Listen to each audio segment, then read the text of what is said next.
hit record on that. I unmuted and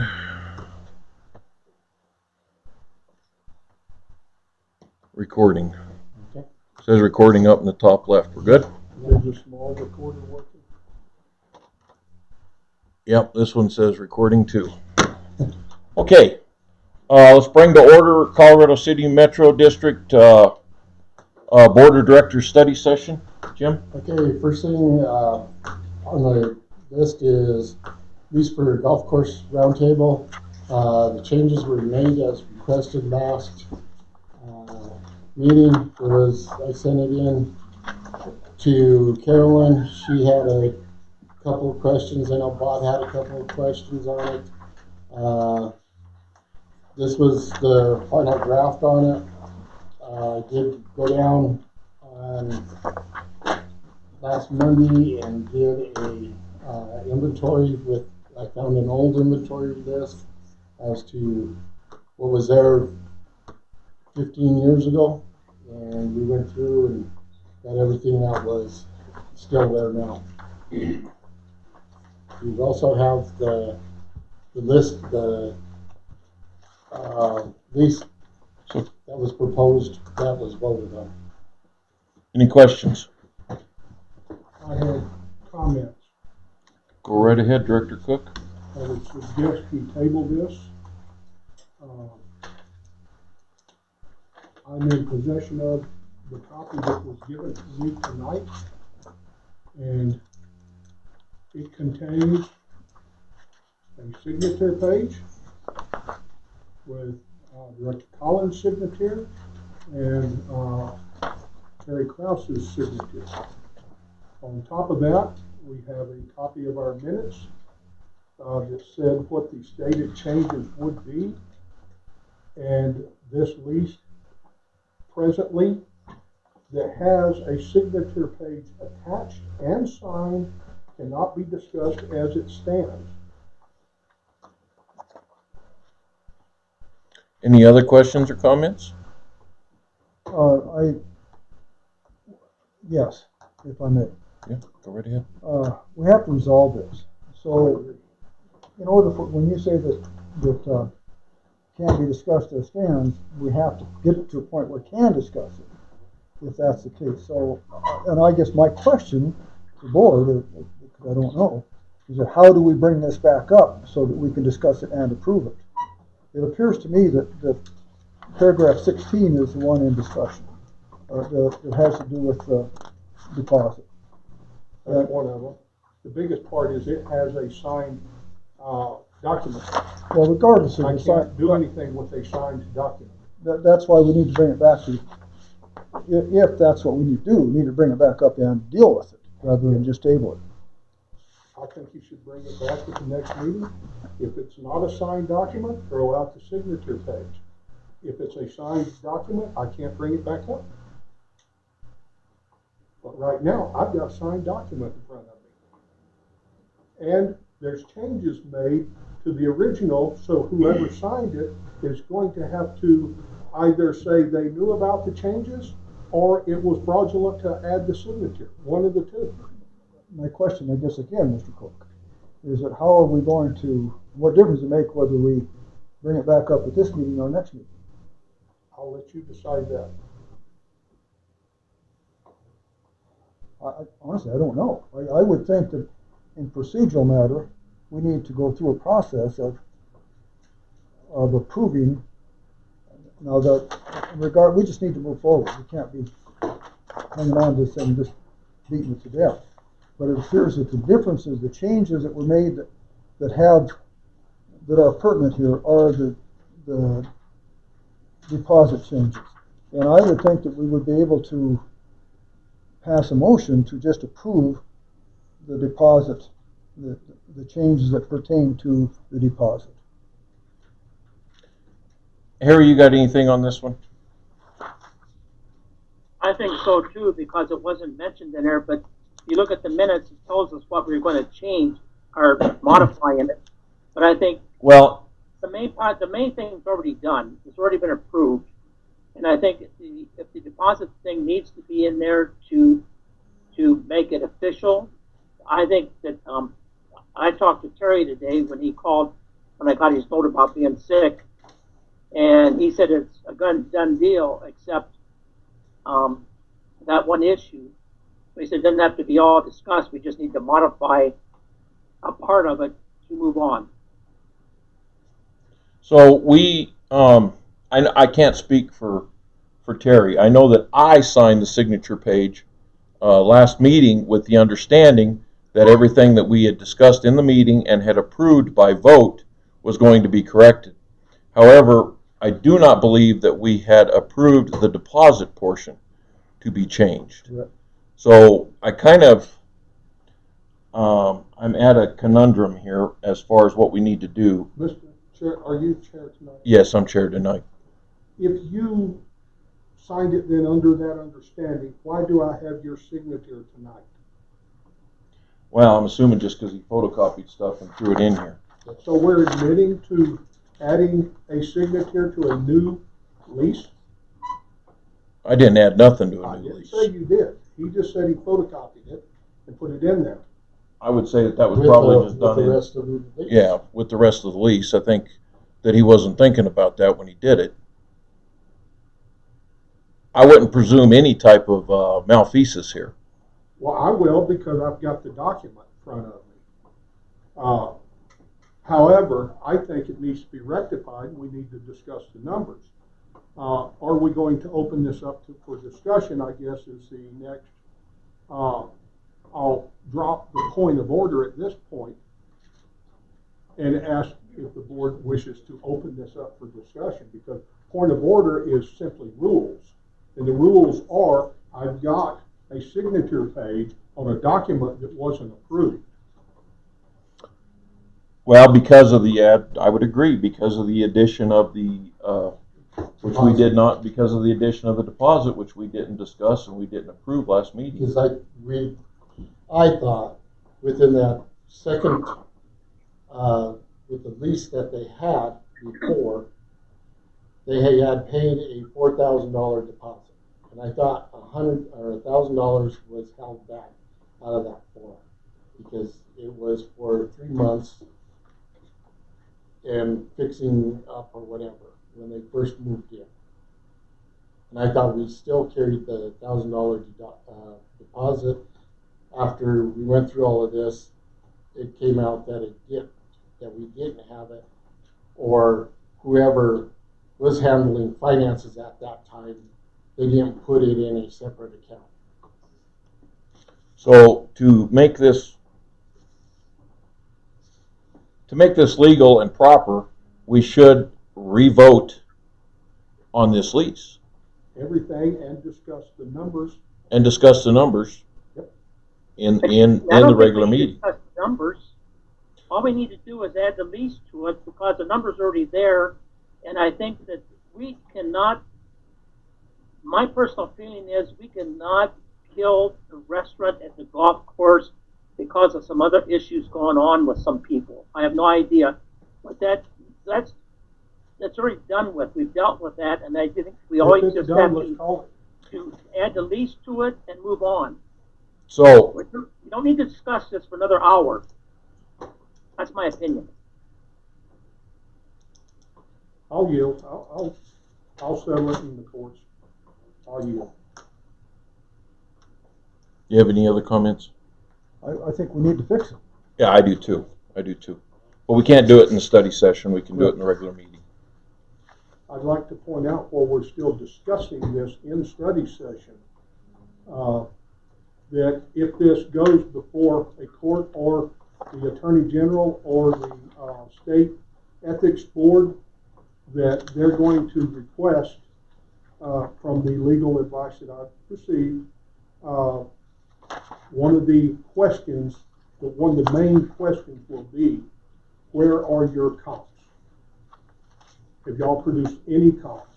Because I have a comp. We had a lease, so therefore that is a comp. Okay. The comp that they had was $1,200 a month. For 10 months.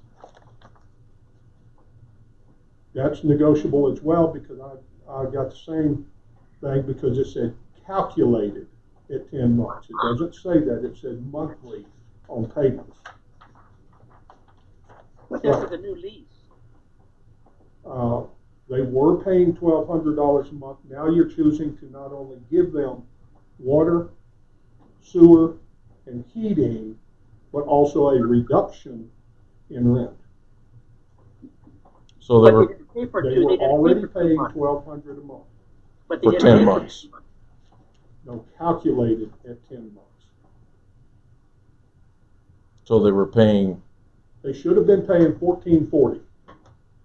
No, if they were paying $1,200 a month. Calculated on 10 months. They could have chose to skip the 2 payments in January and February because the $1,440 covers it for the year.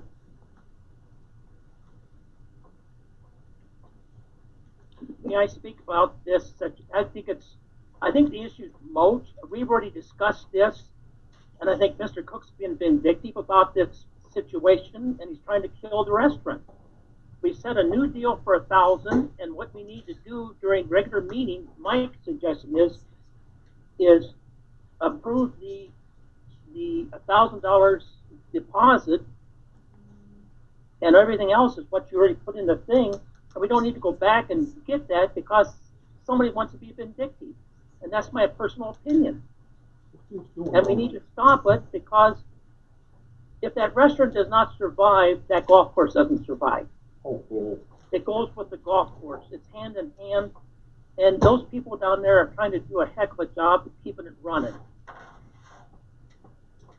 I yield. Okay, so I have a quick question for you. You keep saying $1,200 a month a month. for 10 months. No, $1,200 a month calculated on 10 months. It was to be calculated on 10 payments. At $1,200 a month, so they didn't get 2 months free. They Right. paid those 2 extra months. Would have if they were properly. Nobody bothered to read the contract. That's the problem. Nobody bothered to read it. It was out there. Anybody could read it.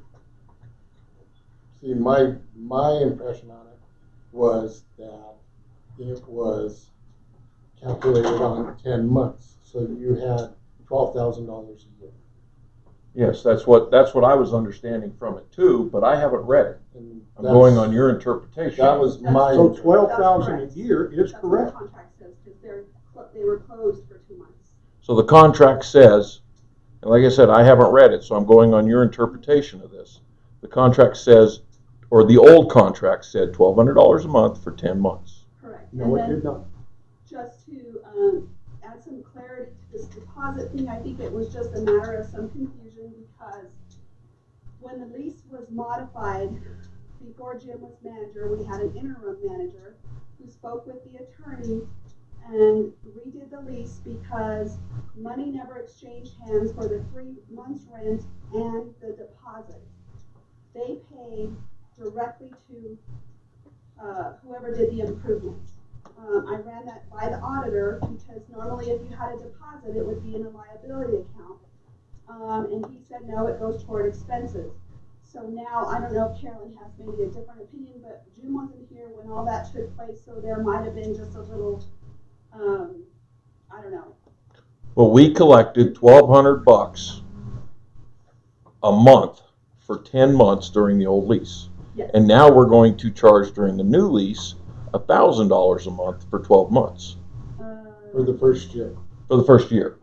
Then after that, it goes to 1,200 the next year. But it's for And then 12 goes months, to- correct? Right. Yes. So it remained the same. No.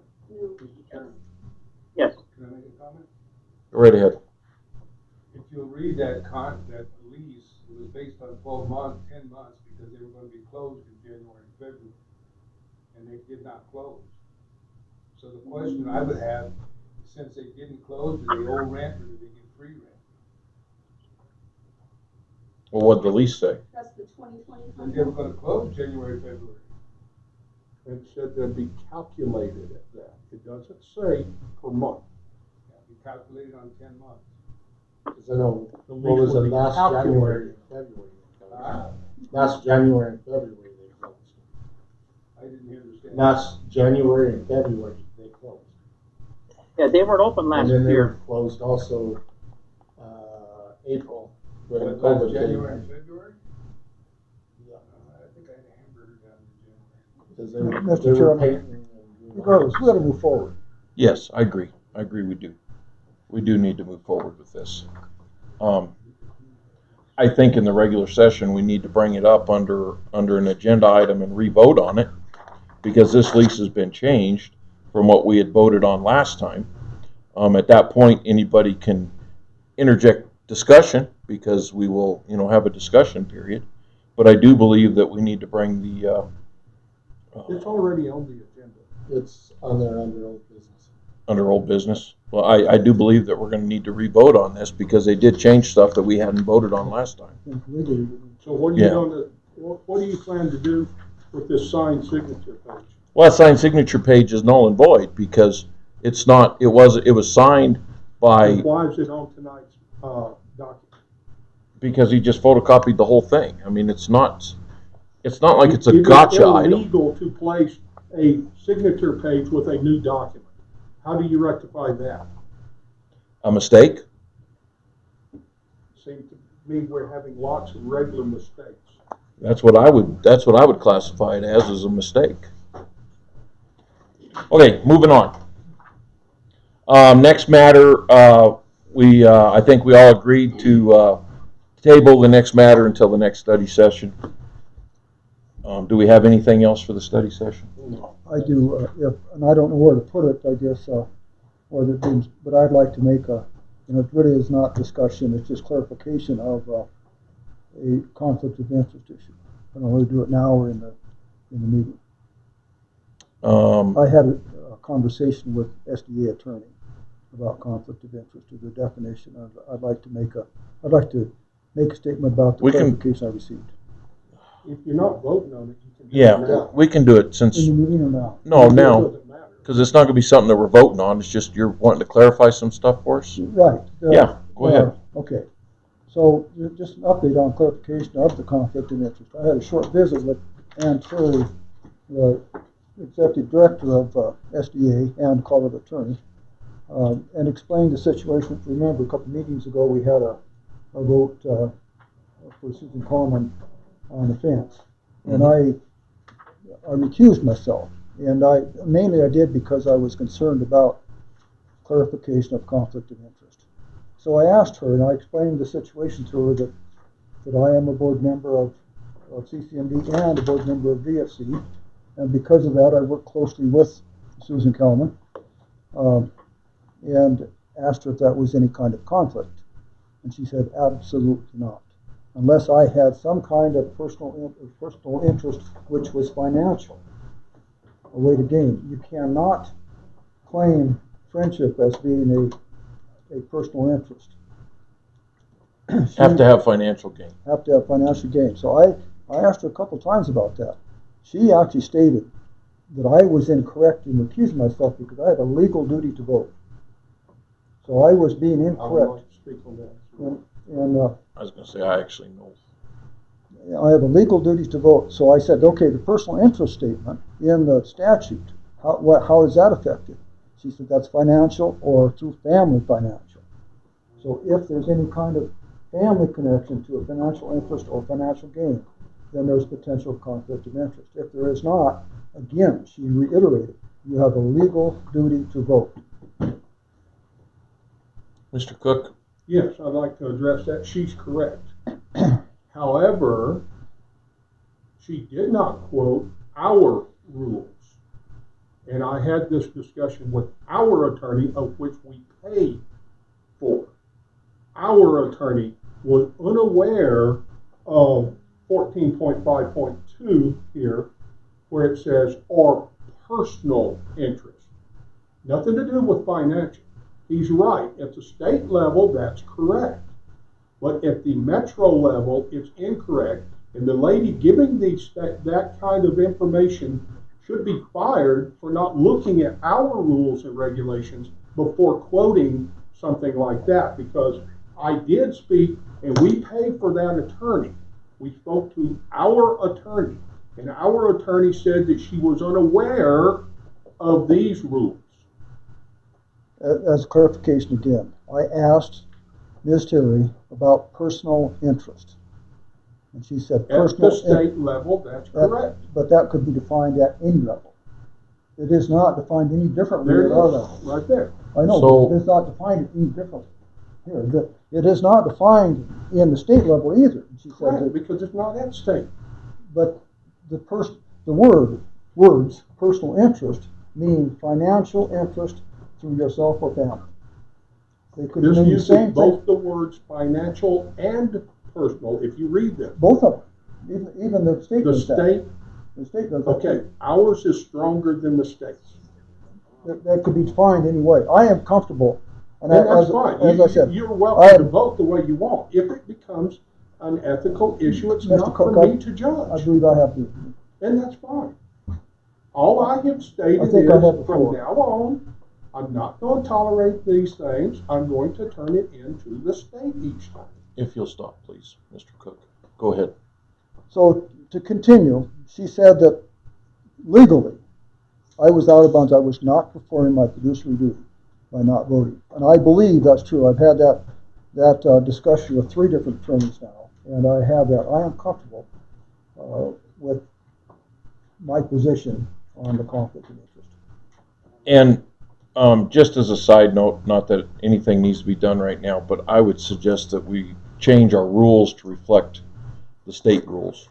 That way we don't have confusions I think that the personal interest about any of this is stuff. what is it could be litigated, but the personal interest statement is in both, and it does not explain them any differently in either one. Okay, Mr. Chairman, if any of you bother to read the legal definition? Let's move on. I'm sorry? Have any of you read the legal definition of personal interest? No, actually, I allowed the attorney to do that. The attorney to make that decision. Black's Law Dictionary, it doesn't say anything about monetary at all. I don't, That can bring, or that may be perceived to bring, directly or indirectly, benefits or disadvantages to the member as an individual or others whom the member warrants to benefit or disadvantage. well, It doesn't have anything to do with money. that could be financial. Chairman, let's That's- move on. We All right. need to be Moving on. anything else? Moving on. I think we're done with the study session. I'd like to call to order at this time. It is 6:20. The regular Board of Directors meeting of the Colorado City Metro District. Will you please join me in the Pledge of Allegiance?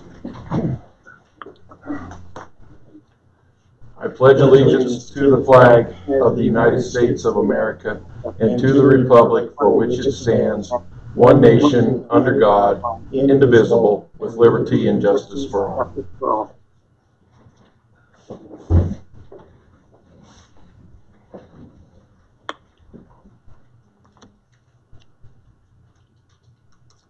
If you'd like at this time, anybody who wishes to, join me in a moment of silent reflection.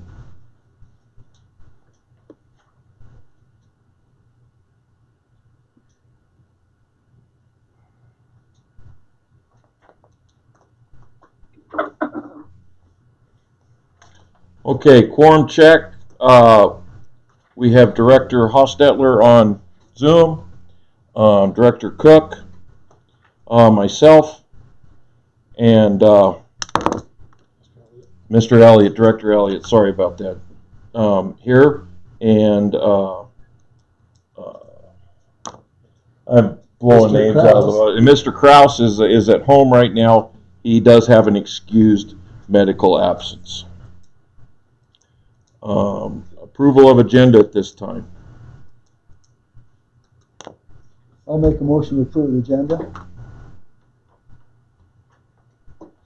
I second it.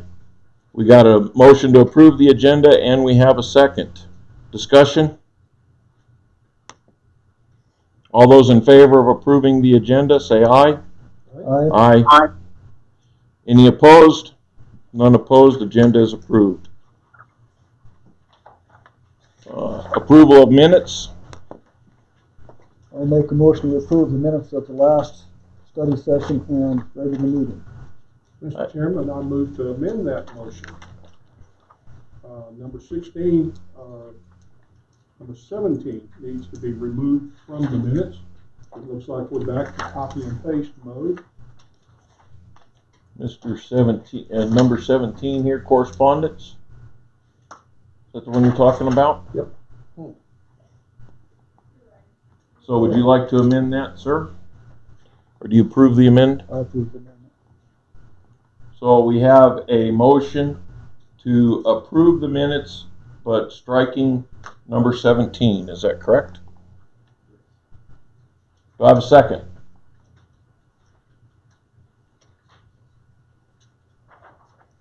So I approve his second, or I second his? No, you approved it. I'll second it. If nobody else wants to second it. Can I have a vote to approve the minutes, please? All those in favor say aye. Aye. Aye. Aye. All those opposed? Moving on. Bills payable? Or no, section 3, studies. Yeah, bills payable. Yeah, bills payable. What you got there, boss? We had a couple that came in today that we added to the list. One was the bond payment that we need to get it out today. So the total came to like 300,000.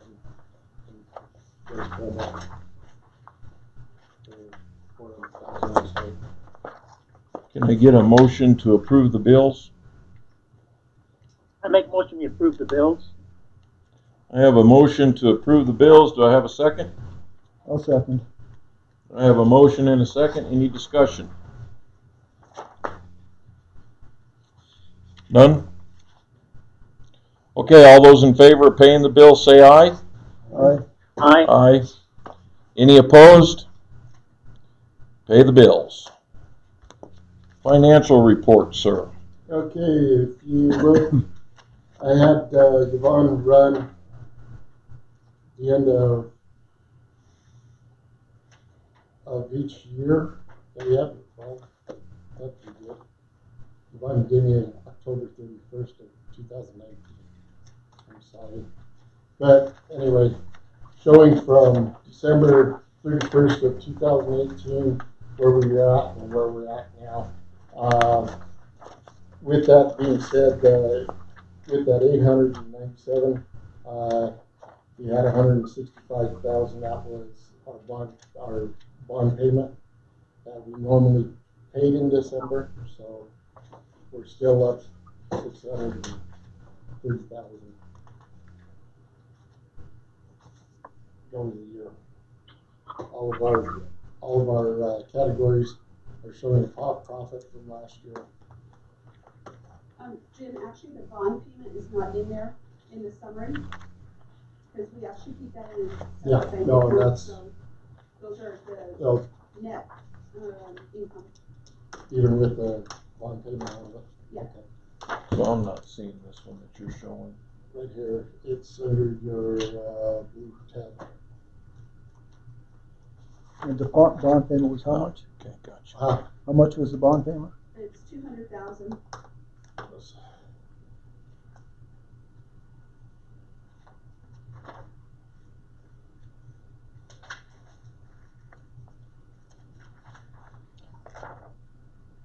Any questions on that? We did pay off the Samcrest this month. Next month we will have the jetter paid off. We're moving right along. Awesome.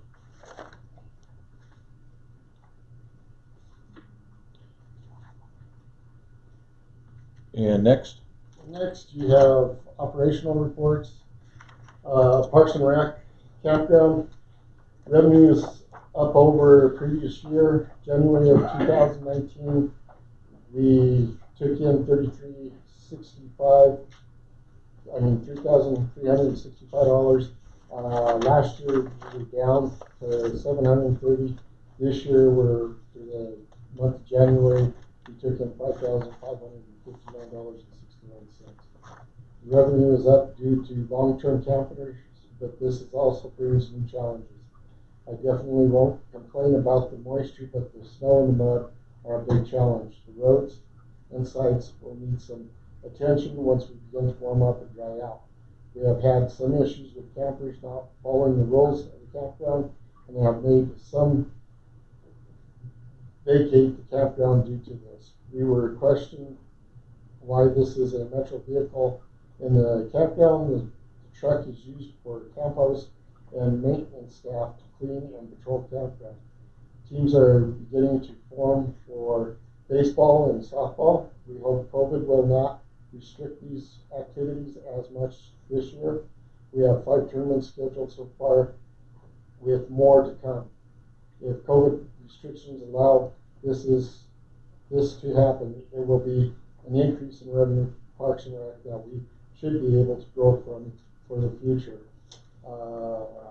Next is from the golf course activity report from the golf shop. January of 2021, we only had 66 rounds. We had membership of $4,260. Total revenue for January was $6,105. We have 5 members this month.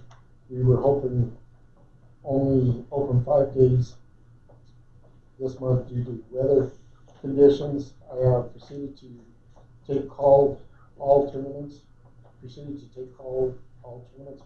I have serviced all the carts and ready for upcoming year. Maintenance of the golf course. All cups are on course, cleaned out for ice, for play and rotation of pins to reduce wear. No snow mold visible on greens. The shop, they preventative maintenance on equipment, continuing real preparation, night grinding, continuing greens and tee mowers completed, updated safety kit installed, new wash station installed. Donnie, do you have anything for operationals on utility? Yes, I do. Just a quick update for the month here, what we're looking at, as well as what we've been in the middle of. Phase 3 of the meter project is still going. Weather has been a challenge as of late. I'm not going to complain about it. Welcome the moisture. We are looking at 3 mill storage tank is back at almost full capacity. We hit 50 feet, I believe, this afternoon. So that's going to allow us to schedule the divers. Currently, I have the divers coming in for that state inspection on the 22nd and 23rd of this month. And then we will follow that with the Profinet upgrade and neutralization upgrade at the main water plant. We currently don't have that date determined other than the end of the month. We're waiting on a couple parts that are in COVID limbo at the moment, but I'm hoping for an update this week on those. The filters, we did change out that last set of filters with the clean ones. We did see some short-lived progress. We're hoping that we can kind of try a couple more methods and see if we can't prolong that a little bit more, but that piece is still undecided at the moment. A note next week, we're looking at shutting down water in the South Park neighborhood for a valve replacement. We got a bad valve there, and it's inhibiting some maintenance, so we need to replace that.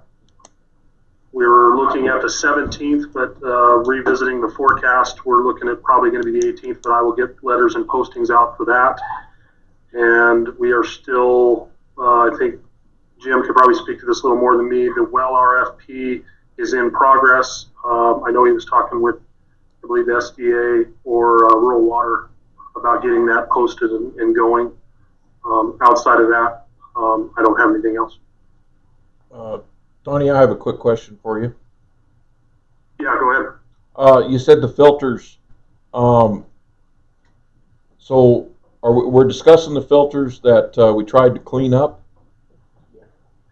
Yeah, so we have a new set of filters in one skid which are running flawlessly. We had then taken those and we've progressed through some different methods, different chemicals to try and unfoul these filters. We've seen some limited progress with that. It's somewhere in the realm of 20 to upwards. I think the best we've seen is about 50 gallons per minute increase. And each time we try and push them a little harder, we run into a TMP issues, which is a membrane pressure issue, and it's forcing us to back them back off. But we have seen some small gains each time we've cleaned them with that pressure. So we are going to try and go through another soaking process and swap one out and see. But the discussions that I've had with the operators and with Jim is boils down to, are we going to see enough gain in the short amount of time before we hit our high production months? And we're weighing that priority and that option at this point. So I would say next week we are going to try another cleaning process, which is currently ongoing, and try and put that in place and see if we have any more gains. If we don't see those gains, that discussion is yet to be had, but we're looking at we might have to change out another set of filters. But none of us really want to do that, obviously, for the cost ramifications. But we're exhausting all of our options at this point to try and recover these filters. If we're not able, worst case scenario, if we're not able to recover them, what's those filters? What's the sets costing us? The set we replaced a month ago ran us right at 40 grand. So we would be in the 80 mark for the other two sets. Donnie, it was 45 by the time you put shipping in it. Yeah, I do apologize. Yeah, the shipping was 4,800, I believe. Now that was for one set. Obviously, I don't think you're going to double the shipping to bring two sets. So we might save a little bit in that purchase of two versus purchasing each set individually and paying the shipping each time. But I will punch down that number as a preliminary quote for this next meeting and have that exact number if we have to go that route. Mr. Cook. Donnie, I'd like to speak on these filters for just a moment. You ran the old filters for almost 7 years, just basically all the time. All of a sudden they went out. We put in new filters, and within the year we've been down a number of times because of the filters. What caused this filter failure, including the first ones? So when you say the first ones, Bob, are you talking about the ones that were 7 years old? Yep. So the manufacturer's life expectancy of these filters is a 7-year mark. So that kind of fell right in line with what we were seeing with that first set of filters degrading. Okay, thank you for that. But what I'm getting at is they were working, just all of a sudden went. So why did they all of a sudden go if they were 7 years old and they weren't needing to be replaced every 6 months to a year? The first set of filters didn't just all of a sudden go. They degraded over time, and our production was down to minimums. If you recall, at that point in time, we were down to about 5 feet left of reserve in our tanks when we replaced those. So it wasn't just an all of a sudden. It was an all of a sudden in the aspect of, hey, I came to the board and said, we have to do this now or we're not going to have any water. As it pertains to that set of filters that was replaced, we had a mechanical issue with our coagulant pump that caused the fouling of these new filters, and we are currently fighting that issue of trying to get that coagulant out of the core of these filters. And we are seeing progress, but not the results of a light switch change. We're seeing gradual progress out of it. Did you change the coagulant pump with the filters, or was it before the filters? The coagulant pump was changed at once it was discovered we had a dosing issue and compounded. We the controls are put in place to monitor that. We are currently still looking or currently upgrading the SCADA system to provide an additional layer of monitoring of the coagulant so that cannot happen again. But it still leaves us with a, comparative to a fuel filter that got water in it. It's very hard to get it out once it's in there, and this coagulant is for lack of better words, is sticking in there, and we're seeing progress, but not what we would hope. So we're still ongoing trying to make this where we don't have to spend that money. Donnie, I may have misstated my question. My question was intended to be, did we change the coagulant pump when we changed the filters or before we changed the filters? I think with that, Donnie, it was after. It was changed after we put in the new filters. Yeah, so it's kind of a two-headed piece there where we changed the pump because of the new filters being a different diameter. The old filters also were no longer made in that diameter strand. So our coagulant had to change as well. And so the dosing, the pump, and the process of coagulant all changed at the time that the new filters were put in. So the process changed as well. Okay, so when that process changed, did the manufacturer recommend this pump? How did we arrive at this pump and this dosing that has caused all these issues? So the dosing is calculated from a chemist that comes out, tests the chemistry of the water, and jar tests multiple coagulants to produce the best results for the filters. So once that was determined of which coagulant worked at what dose, that was implemented in our process.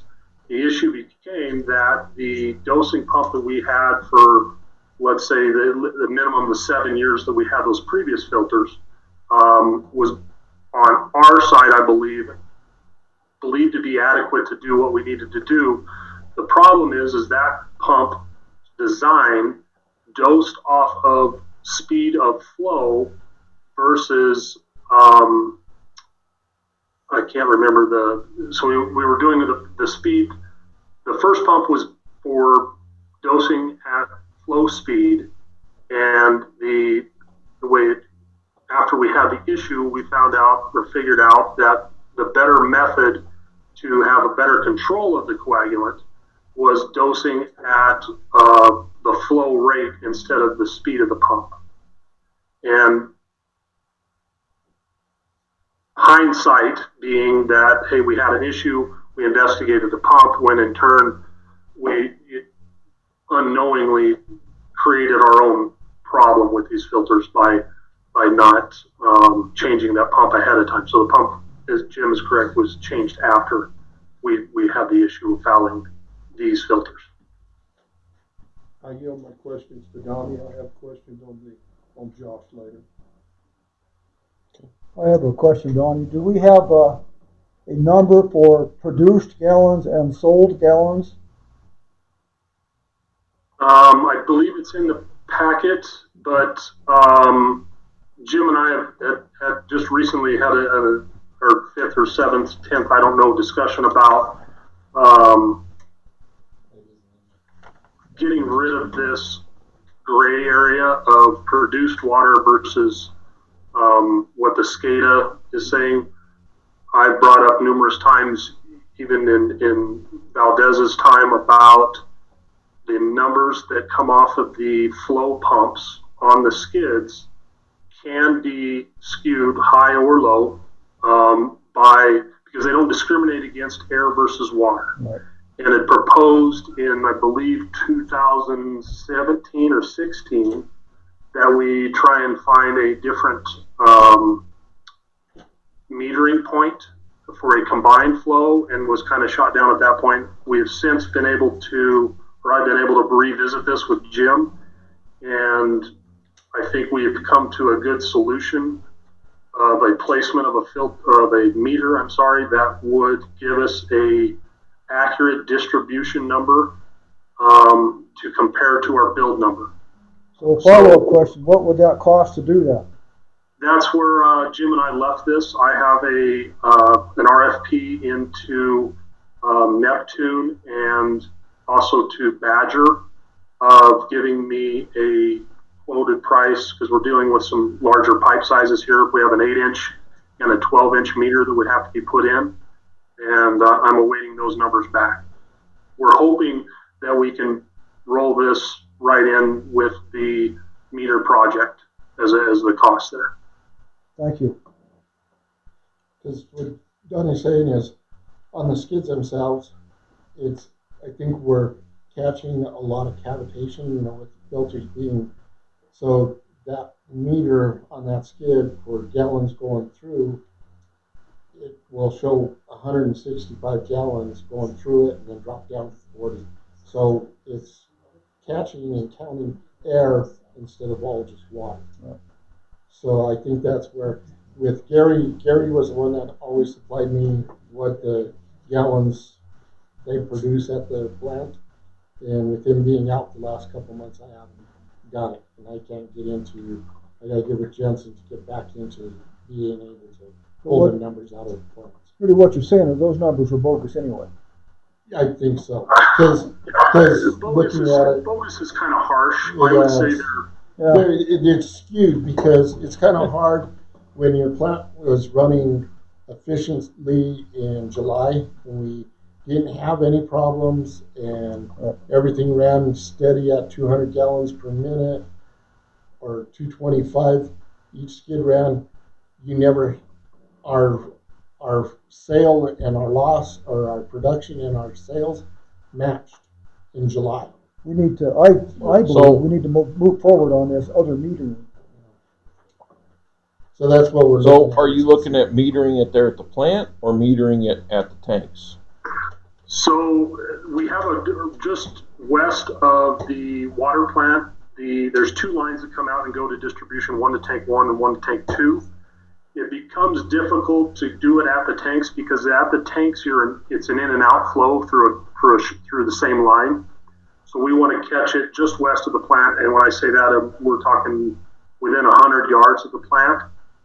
We have a point there where there are no taps, and I can meter a line going to tank 2, and I can meter the line going to tank 1, and then we can combine those for a total distribution without any interference of, there's 2 houses here, we got to do the math and subtract, so on and so forth.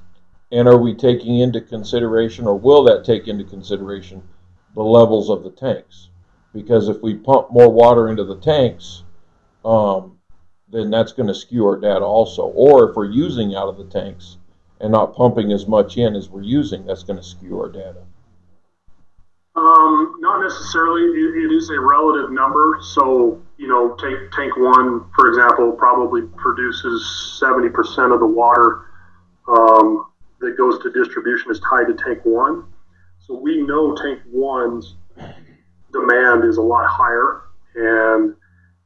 but now we can actually put a gallon to that side of the system.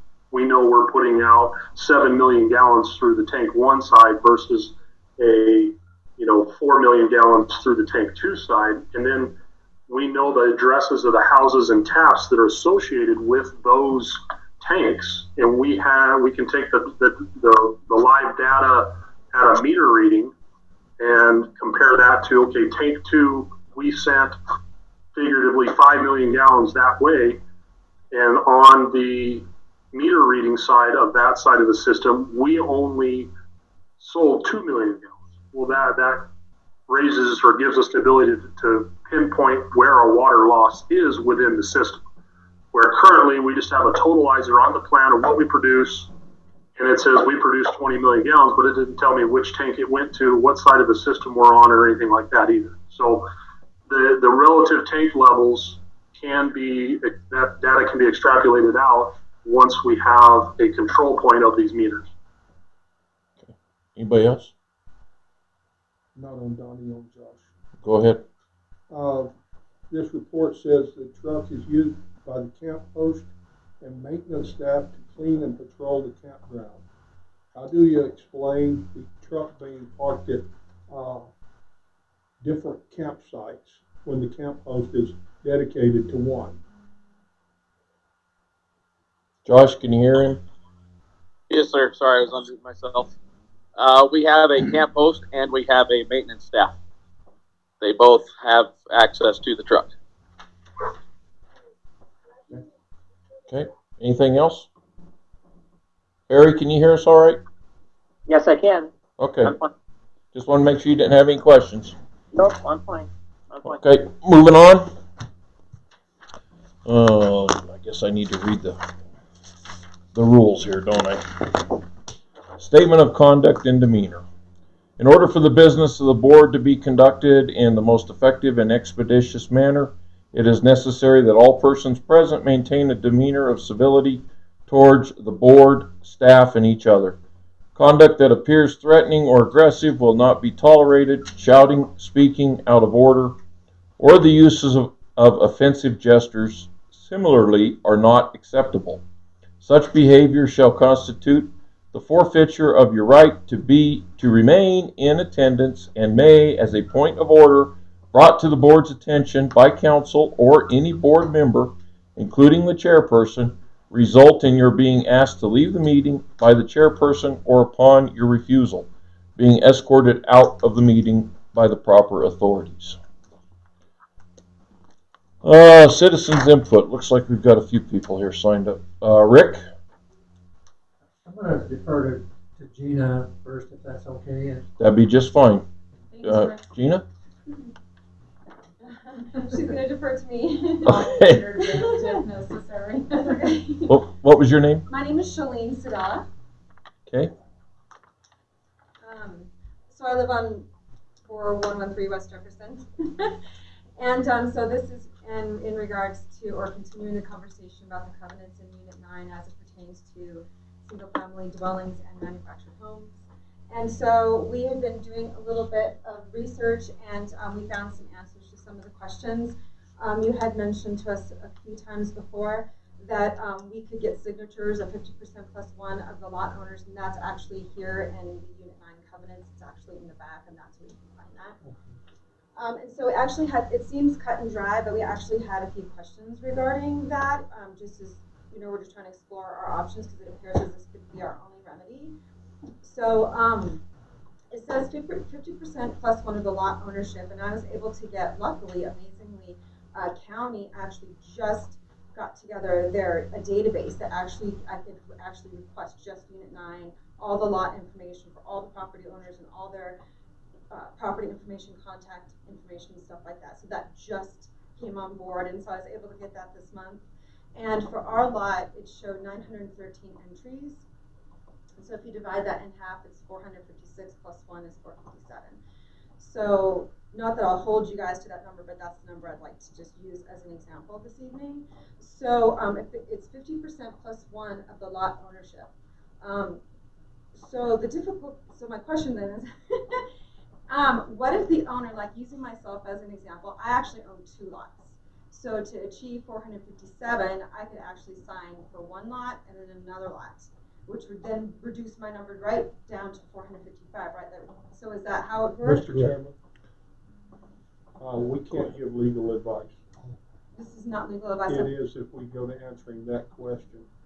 She's welcome to refer that to a lawyer. We're stepping over the line by answering that kind of question.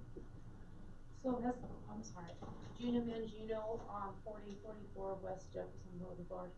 So if it's stated clearly, how do we comply with the regulation if the details aren't included? You have as much information as we have. So you don't know how So to regulate you have to it? make a decision the same as we have to make a decision. And we can support you, but I can't guide you through it, because then I have to go to our lawyer and ask our lawyer, please define this position for me. So you need to go to your lawyer and ask them to say yes or no on that. So I would love to answer it. You'd probably like my answer, but I don't have the position So- to answer it. As a board. As So a I board. was gonna say, So the board can't clarify, like. No, not that, because we're not, You would I have a to quick def- we question. can vote on it. I have a quick question for Mr. Cook. Sure. Can a member of the board, as an individual, not as a board member, discuss this stuff with them after the meeting? Absolutely. Sure. Because Okay. we have several Yeah. questions that are similar in nature. Right. And that's fine, but I'm just saying, as a board, setting board, we have to kind of be careful on giving you legal advice. And then something happens, you take your documents in to record them, and they ask that question, who's right, who's wrong then? As individuals after the board meeting, Yeah. we could give out individual advice. And please But ask. during the board meeting, we would be holding the district liable for any advice that we give you. Okay. Where if we do it after the board meeting, it is coming from individuals. Property owners. Okay. It's Property from owners. property So, owners after that. then perhaps, like, in order to get more clarification, since it's just, this is the only information that I could find about it, so then are these really questions that I should be asking county? I mean, because this No, seems like, not county, your lawyer. okay, because that, So decision making. it's retarded, sorry. Okay, so to be clear, to clarify, so decision making on your all's end, you would have to consult with the Metro's attorney Yes, in Once the you- ultimate decision making. yeah. Yes. Okay. Okay. And I'd be happy to talk to you as Yes. well, but I'm just pointing out to the board here And I- without calling a point of order. And I have not read the last part of the covenants there, but I don't believe we have any say-so whatsoever. Well, actually, we do. Do we have some?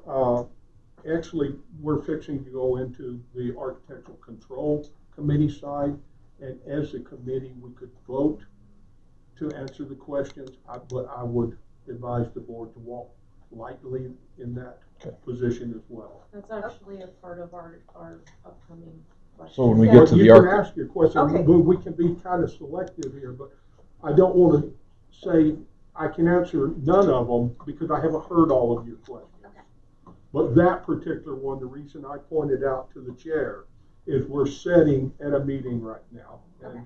we haven't had legal instruction. We have had legal instructions on enforcement. That's a different issue. Okay, so if it would be all right, can I ask my questions, and if it's a legal matter, you can just reply that's a legal matter, and I'll just note it down as a legal matter, Do you- and Should That's it be our- done during my this? opinion of so it. hopefully I can, because some of these Yeah. is possibly something that is not a legal matter. Absolutely.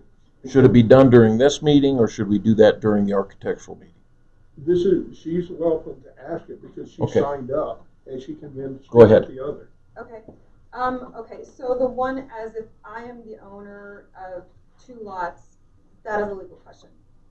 Okay, I'm just gonna, just jot this down. Which actually leads me to the second question, is that my husband and I actually owned both the lots together. So the question then is like, is my signature good enough, or would it then be like both owners of that lot? Legal? Yeah, legal. Okay, and CCMD, so like right now, as of this moment, CCMD owns 50 lots in Unit 9. Can CCMD sign it, or will they exclude themselves from the 450 set or the 913? Lessening our number. Would it be lessening That the would number, or would you have to definitely be exclude? We Is that could, It is legal, we could, but on the other hand, we are property owners, and we Yeah. would have to make that decision as a board. Okay, we so, could do that. okay, We so that's, can do that. yeah. okay, so that would be a board decision. Okay, so it's potential. And would there be anything else that comes to mind that would be an excluded group? And we noticed that there was large, like some of them were like developers, where it was just under, or was a trust, or something like that. So then it's like, well, how do you attack something, or how do you address something like that? You know, can you get somebody at the trust? I think question 1 answers that one. Okay. Okay. And then also, like, what sort of format? Does it have to be like legal papers, like an actual signature, or can it be electronic signature? Like, can we receive emails? Legal. Okay. Meaning certified and notarized? Okay. Between you and your okay. lawyer on Okay, that one. got it. Okay. So then, so then maybe you guys can answer this one. So the list that I received from county is for this month, February of 2021. Is there a time limit associated with trying to achieve the 50% plus 1 signatures? Mr. Chairman. Go ahead. I haven't been asking, so I figured I'd better do that. Go ahead. I can only give you my opinion on that, and I don't think there is a time limit, but there again, talk to legal. I'm going to say that on every one of them. Talk to legal. Okay. So then that brings us like actually to, so I actually have 3 related like kind of subjects underneath this, but this concludes like the first part about signatures. And so really, so we were wondering that these covenants are 45 to 50 years old, because this is like the 1970s or something like that. 60s. Oh, okay. So certainly 50-ish years old. And so we were just wondering if this is actually like a proper remedy, if there's a way to update the rules, or if the board could adopt something, not just for us, but like for the sake of, you know, being able to actually accomplish something, you know, for all of us. I mean, not in the sense of like we're trying to skirt around it, just something that's actually like reasonable and like, hey, you know. You've locked on to the only remedy. Okay. But I'm going to turn my page, because maybe there's other remedies. The only other remedy would be a judge. Okay. Saying that it's a, you know. Okay. I don't know, well, if I'm right in saying this, they're going down the right avenue. I think they are. To make it a joke. That's their property owners. They have the right to do in their unit what they see fit. I can, if a court tells this board, this is done over here, this board has to go by what the court says. Yep. But this board doesn't have the right to make the decision for them. But they could take it out of our hands. They can, yeah. Yes. That would be the way to go. Taking it out of your hands in terms of Doing what you're getting ready to do, hopefully. At all. okay. Getting the 50 plus 1. Okay, so then we also went on to, so this is still on the same subject, but I'm going on to like a different kind of related idea. So, so we went on to the Pueblo County website, and we were looking at the definitions of what residence is, and they had several different items on here. And so I'm actually going to focus on item number 4 that they've got listed. I can give you a clean sheet if you're interested in seeing that. But last time, just to kind of bring this together, last time you guys, or you had told me that it's the board that has decision-making capabilities for the color, texture, and placement of the dwelling? Okay, and that's the board, because that's the board, yeah. Okay, not architecture committee, right? Well, the board is the architectural Okay, because that was my other committee. that was my other question. Okay, so the board, right, and that's just right now, right? Because it used to be separate, right? Yes, they were. Okay. Everybody quit. Over a year ago. Okay, so then our question is when it comes to these different, I guess, whatever, I don't know, color, texture, and placement, what are the definitions and the parameters? Like, how do you determine what colors are acceptable? You know, what texture is acceptable? Like what? We have no guidance in the covenant, so therefore it's strictly opinion. So 15 years ago, when I built my home, we had very stringent regulations. The committee, the architectural committee, deferred to. What happened to those? So, Did you just so pull them out? one of the reasons why the committee was no longer there is because they were doing stuff that wasn't legal, and some people in the community actually threatened to take them to court, and they all mass resigned. So some of the rules that you probably were required to follow was stuff that they were pulling out of thin air and had no right to make you do. So the difference now is just strictly opinion? Yeah. That's all it was to begin with. That's all it was to begin with. However, let me explain it a little deeper.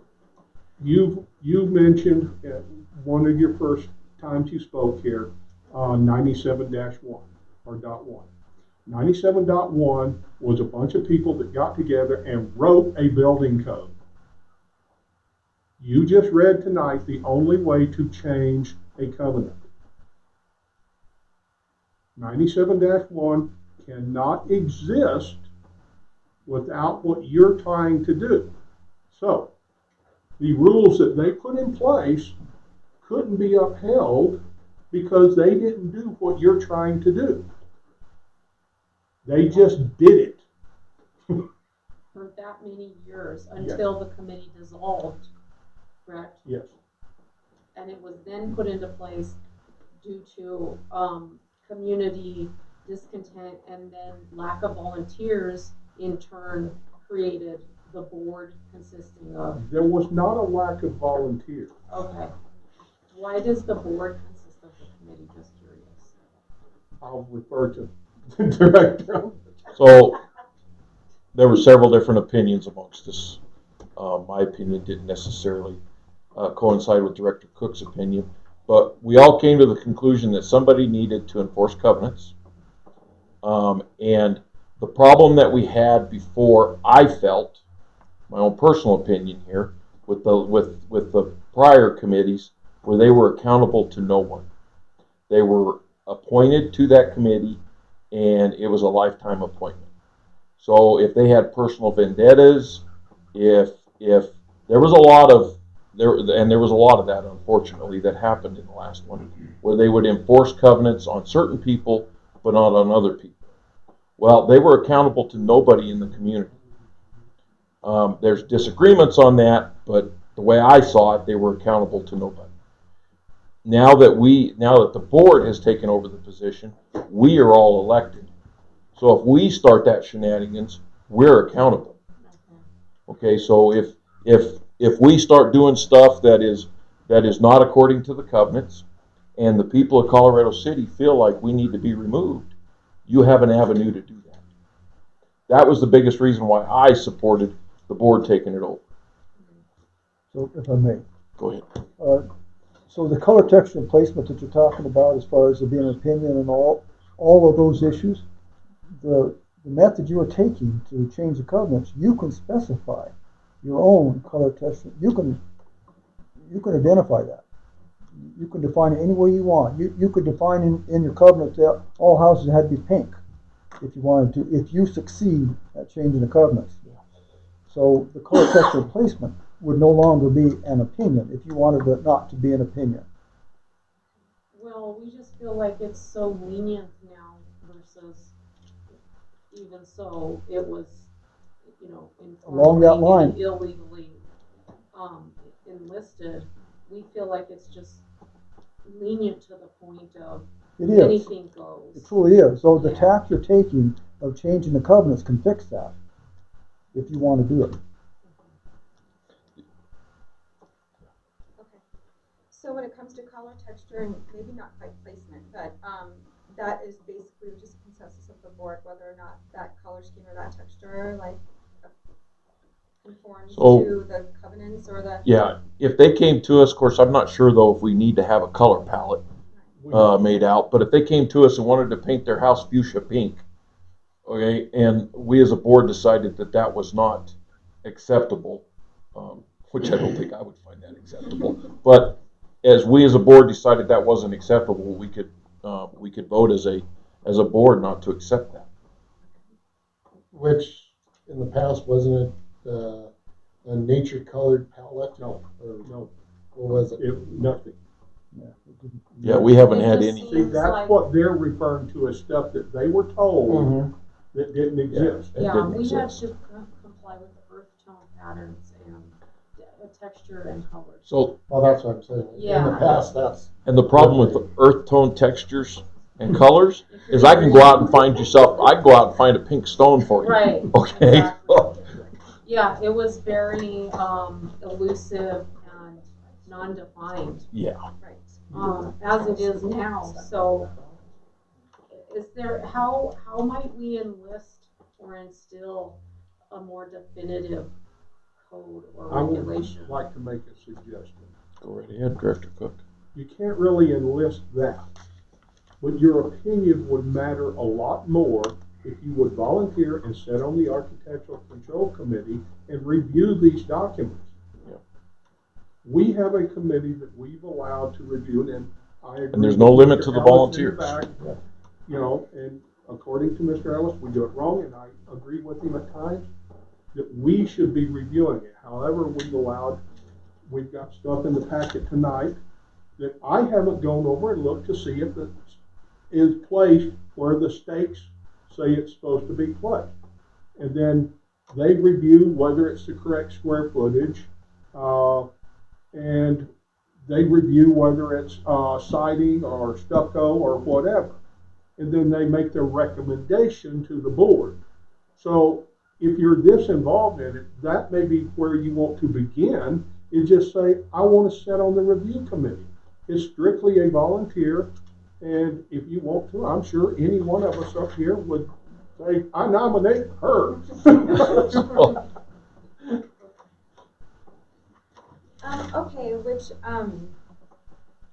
Which actually brings me back to this paper here, which is this is Pueblo County regs, and this is again as it's defined in residence. And number 4 specifically states this. It says that the dwelling or the residence has brick, wood, or cosmetically equivalent exterior siding on all exterior walls, and then it goes on to just say it needs to be up, all the way from the top all the way to the bottom and stuff like that. And then the second one, it says it has to have a pitched roof. And so there's, is there any particular reason why the board can't look at some of the regulations or how it's defined from Pueblo and derive some of their decisions based off of, brick, wood, or some sort of cosmetically equivalent exterior, such as clapboard or siding or anything like that? So even though county is kind of sort of defining it, We override county. but you can No, only in county. County is actually taking the time to define it, while this has not been defined. But the covenants doesn't give us the power to do that. They give us total power on what to do. And there again, that's where the review committee comes in and says, hey, we've reviewed county. We went and looked at the houses that are there. 90% of them are this color. 90% of them are stucco. We should consider them. And that's all it is a consideration laid in front of us. It's not a definitive. We have the final say because color, texture, and placement is not defined, so therefore we take into consideration the review of the neighborhood. The adjacents, you mean? No, specifically? The review committee is supposed to go look at the property in the neighborhood. Right. And how would you review something if you didn't? Right, and this I'll tell you clearly now, stands out. I mean, our number one complaint on this. But that's where you write a note on the document that says, under our review, we find this. That's what a review committee does. When it gets here, then this board has to discuss it. Well, I think that's too stringent or whatever, and then we make the decision from there. Instead of, as we've been doing, rubber stamping what the review committee said. We really should review the whole document instead of just, and you've heard me set up here and make a motion to approve the items on the agenda because we've had somebody else review it. And that's actually wrong for me to do that. It should be brought here and we actually discuss it, is the way it's supposed to happen. So if I got all the notes, we discuss stucco, no stucco, clapboard. We should discuss that even though it's reviewed. So, okay, so your single best way of doing this is what you're starting with right there. Okay. The review committee is a Band-Aid in my opinion. It is. the way that you really get this taken care of is to change the covenants. And I would be careful changing them too much, Right. because then you might lose a lot of your voters. That's not our goal, yeah. Right. It's Yeah, a okay. realistic one. So, like, I mean, the only reason why we even came here is because, okay, so I took pictures, and there's two manufactured homes that went up Yep. very recently, and they're right around the corner from each other. Okay, so this one looks like houses. I'm sorry, may I approach? I don't just like You're scare fine. you. You're good. This is the house around the corner, and it looks very much like the houses, or at least doesn't stick out like a sore thumb, versus this one. Yeah, I know. Versus Both this in one. Unit 9. There are some this is the reason why we came architectural in, is elements to it, because you know. it sticks out like a sore thumb. It's like a giant brick. And that, But on the other hand, they broke no. That is Cover. true, but that part of the extra architectural committee's like purview should at least be beauty. It should be like Well, maintaining. that's It should be maintaining some sort of architectural It's not. interest for the rest of the You houses. you could rewrite the covenants and put that in there, but they're not there. Yeah. But But you, it's- Steph, you did say but- you review Right. the area. I said Right. it should To be me, reviewed. that I is didn't say just- it got reviewed, I said it should be reviewed. Oh, okay. Okay. So So we need to volunteer, so, is what you're saying. yes, you do. We need Do we some good volunteer? volunteers that will. Should we volunteer just for our own unit, or do we have to volunteer for the Do whole entire thing. metro It's district? the whole community. It's. I don't think that there's. I don't know, what is it? A couple hours worth of work Yeah. in 2 weeks. Week or a month? Hour a week. Yeah. Hour and a half.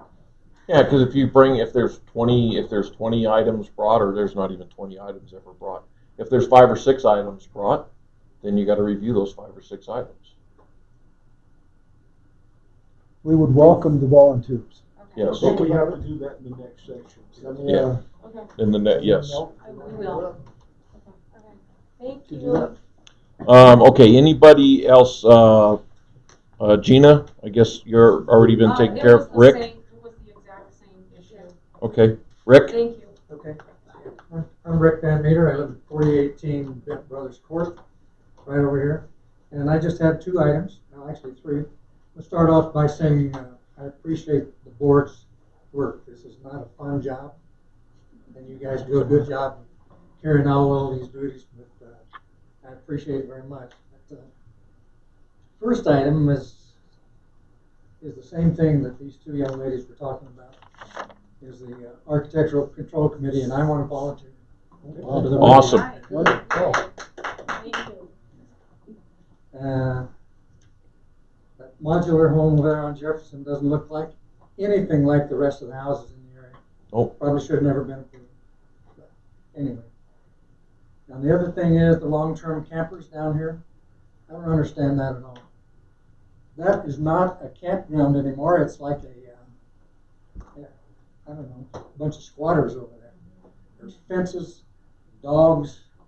It's not an attractive place at all anymore. If I had some relatives or friends coming in looking for a place to camp this summer, I wouldn't send them over there.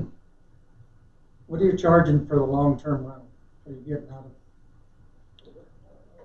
it? Josh, can you answer that? What's the long term?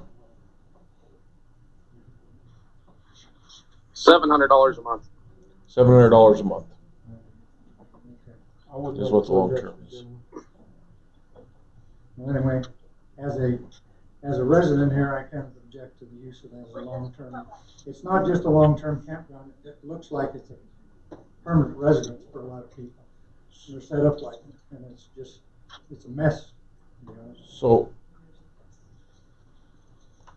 go ahead, Director.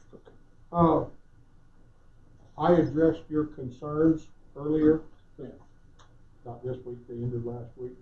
I come in here, spoke to the district manager that there is no reason for dog kennels and duck farms in the park. Looks like we got 3 campers on one spot, a cluster. I have addressed it personally with the manager. So that just happened because I didn't know about it till I got a call last week. So I come over, I believe it was Friday, I looked, I come down immediately and spoke to the manager about it. So it is being addressed, and I look forward to your application to be volunteer for the architectural committee. Okay, thank you all very much. And I have addressed Josh on that. Okay. We're Real quick, let me have Josh real quick give you a status update on that stuff. Josh, have you been hearing all this? Yes, sir. Do you have a status update on this stuff? We do have some extra campers right now. We have some people who are swapping out campers. They're in the process, 2 different ones, of cleaning out and getting rid of one that they just upgraded to a different camper. Like I stated earlier in the operations report, if you've driven through there at all, you know how much of a mess it is. It's hard to drive a car through there right now, let alone move a camper around. I've already spoken with everybody. Our goal is by 1st of March to have the extra campers gone, and then begin the spring cleanup and cleaning the roads and ruts everywhere, and as much as we can get cleaned up. And ducks and dog pens and all that stuff, has that been addressed? Any dog pens that are up are temporary. We have nothing that's permanent. So, and we don't have anything in our rules about that.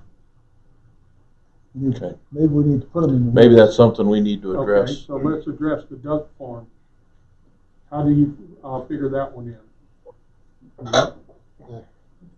Josh? Our policy is that pets need to be, leashed. They can't be running free, which we're enforcing that. When did ducks become pets? I don't know. I think just about anything can be a pet. I think anything you are. Read the covenants. If you read the covenants, ducks are not pets. I think that is something, though, that we should address. Thank you, Josh. Could I add a little bit to this with the long-term campers? One of the things that we've ran across is people that want to put a camper on, and we've changed that now to that you can't put a camper on while you're building a house. We have a campground, you can park it there while you're building the house. That's been one of the ways to keep people from camping on their lots. The other thing is you do not have any real housing for people that are coming in to work or whatever. So they're finding that as an option of I could go out and buy a trailer and put it there and rent until I can find a house or find a place to live. There's no reason why we as a board can't set some rules down governing what they can and can't do. It's our campsite. Yeah. There's no reason why we can't put some rules in place. We actually have at least 2 dog kennels down there. So does KOA have long-term campus? They do. Yes. And they don't allow any of the dog kennels. Shouldn't we be able to kind of monitor how KOA does and do the same thing? We could. And I can actually. Rubens doesn't allow a duck farm down No, there. Reuben doesn't allow any of that Probably stuff no down campus, there. right? Because he's got people that have been there for years, and you wouldn't know it because he doesn't allow them to make it look like squatter bill. Well taken. I'm sorry, Go ahead, I sir. thought it was done, but Jim just mentioned that they don't allow people to live in their campers while they're building. Over on 4031 Corner Birdie, there's a fellow been living in his camper over there for quite some time. So I think what he meant to say is we're trying to discourage that, but the county actually allows that. And unfortunately. And that was one of the main reasons why we're pushing it that way, because of situations like that. Because while there's a building being built, you are allowed to camp or to set up a camp trailer on your site while the building is being built. Now, we have many people that are camping that aren't building that need to, that problem needs to be addressed, and I think is being addressed. We've got 4 or 5 of them that we've moved out. So, but a lot of them know if they have a building permit in their building, they are allowed to camp on their site.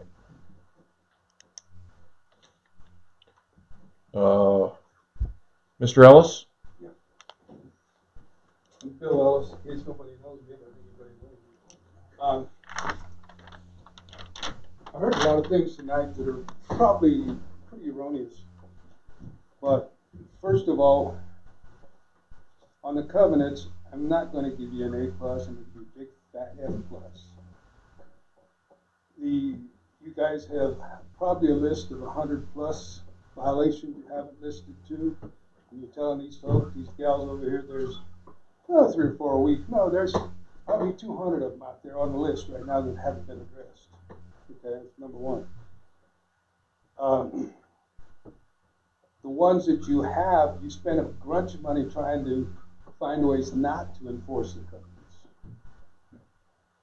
The ones that you've been instructed to enforce have not been enforced. And the attitude now is simple.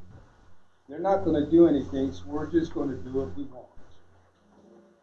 So if you drive around, it's worse than it was 2 years ago when you guys started this project, just like I predicted. Your committee, I believe, are really well-intentioned people, but you guys have improved at least a half a dozen things that are in violation of the covenants, while in turnaround telling another guy he can't do the same thing. Unit 30, for an example. You guys approved a lady to put up her big old barn and everything else. Can't do that. Got to have a house first. Doesn't matter whether it's A4 or not. You could turn right around over here, a guy built a fence around his property, tell him he can't have a fence because he had to build his house. Well, which one did you know or not know? You drive through Applewood now, you've got lots being used as vehicle storage. You guys banged a guy for having concrete blocks on his lot. Have you seen how many concrete blocks you have on the Greenbelt in Applewood? Are you going to remove them? As far as changing the covenants are only one little piece. You have half the things you're talking about are the purview of Pueblo County zoning and regional building. And as far as color, texture, I believe the Supreme Court has held on several occasions when the covenants have no color palette, you have no right to choose the color. It is up to the individual to do whatever he or she wants with their property. They have not agreed by contract to limit their rights. That's what a covenant is, strictly. They agree to limit their rights. They haven't agreed to. I would suggest if you want to change the covenants, you start with the election committee, the election commission of Pueblo County. They will tell you how to get that done.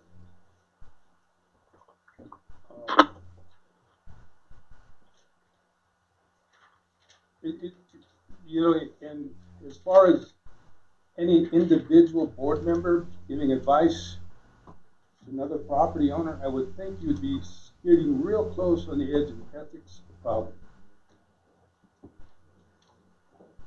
Because your duty is to all, not just the ones you want to choose to.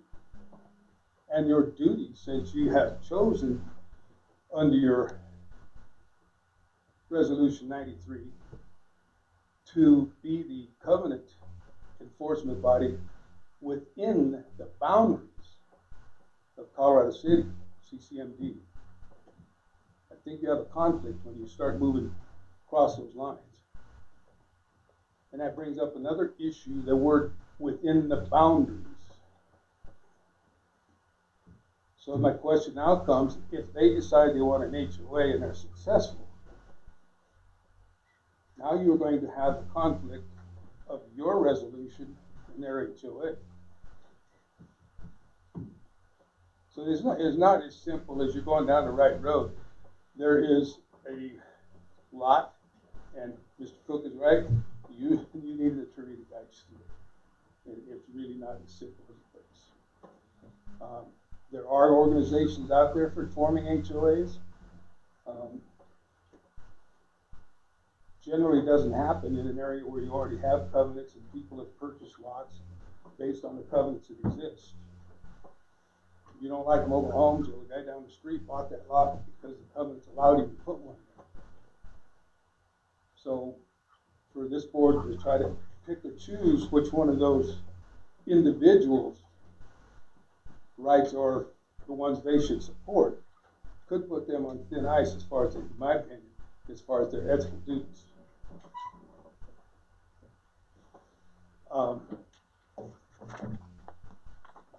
I just want to know when you're going to enforce one of the covenants. You sent out letters about the trash cans. That was it. Your time for your own guidelines that you guys published. Where's the second letter and where's the suit and small claims court? Those have all both should have been done by now. So I would, as an individual, I'd have to question whether you can now enforce your covenants or not, because you're not following your own guidelines. So, you know, if we're going to do something, let's do it. If we're not, it's not. It's simple to me. So my you know, when are we going to see some action? You know, proving new construction that's the easy part. Now, my last point is this board, I believe, is failing in its duty. Like these young ladies, you do not have a separate meeting for CCACC. And your chairman has stated that in your regular meetings, he doesn't want any interaction in them. In fact, I don't think he likes anybody that disagrees with him. So if they come in and somebody wants to put a mobile home down the street from them, and they want to voice their opposition to that, how are they going to do that? You have no vehicle for them to do that. You have a committee that runs out, does their thing, stamps it, throws it here. Bob, bless his heart, says, let's approve it. Greg says, I said it. Bang, we're done. Out the door we go. How do they get a chance to say, I don't like the fuchsia house next to mine? How do they get their chance to voice their opinion to you as the board, as a CCAC board? They don't. You're ruling like a Gestapo. You're not ruling like a board that has the interest of the people.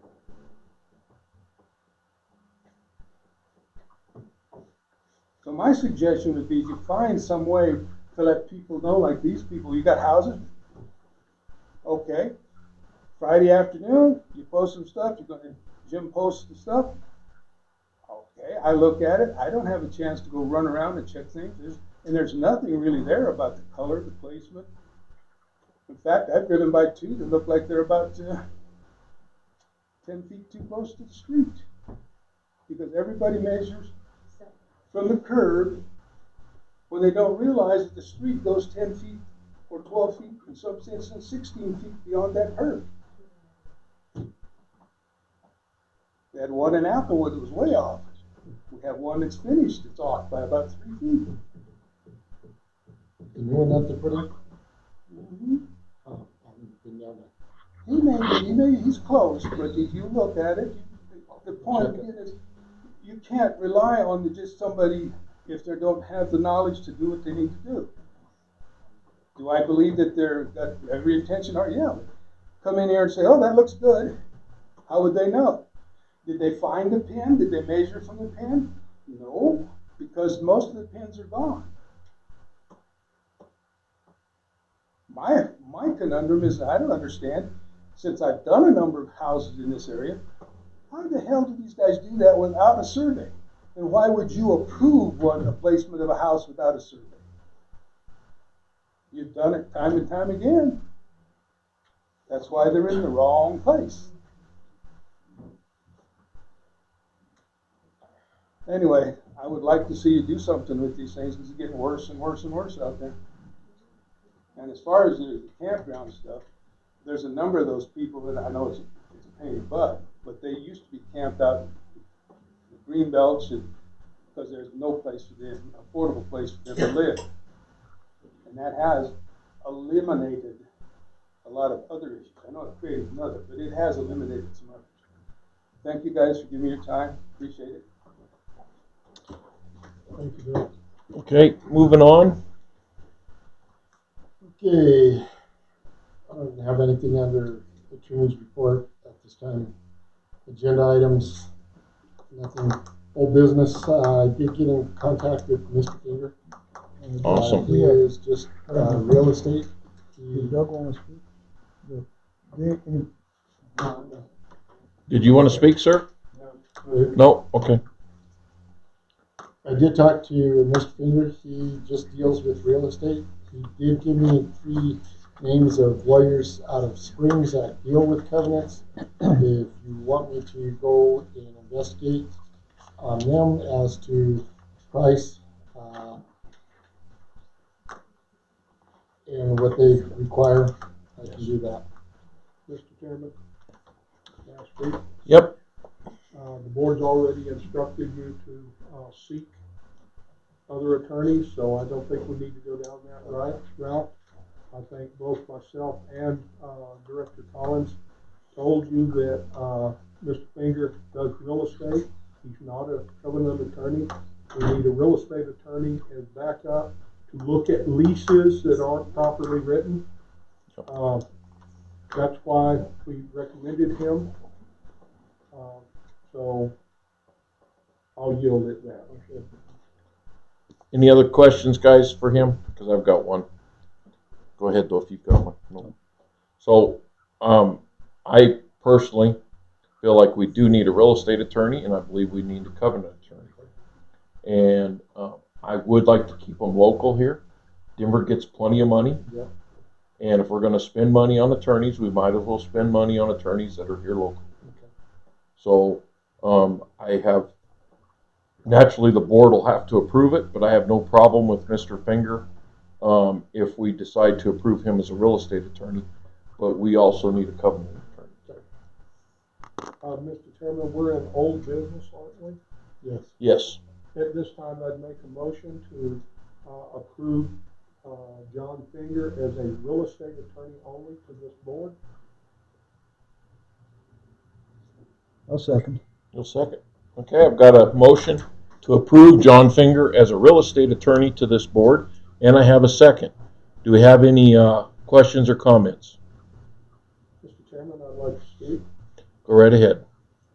As I stated in my motion that this is for real estate only, I have dealt with this gentleman. I have no financial or personal dealings with him, other than I did have a business dealing on a renter I had to have evicted. He was quite pleasant to deal with, went above and beyond in making sure the paperwork was properly filed, reporting back to me in a timely manner.